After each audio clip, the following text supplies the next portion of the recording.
10 तारिख दिन अपराह्न 4टा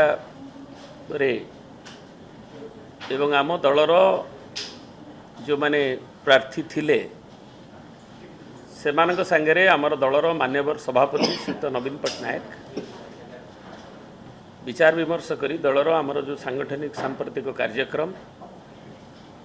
SIR कथा जानुचंती वर्तमान सबुठारु गुरुत्वपूर्ण एवं आमर जो सांगठनिक कार्यक्रम ता भितर आमर सबु जिल्लार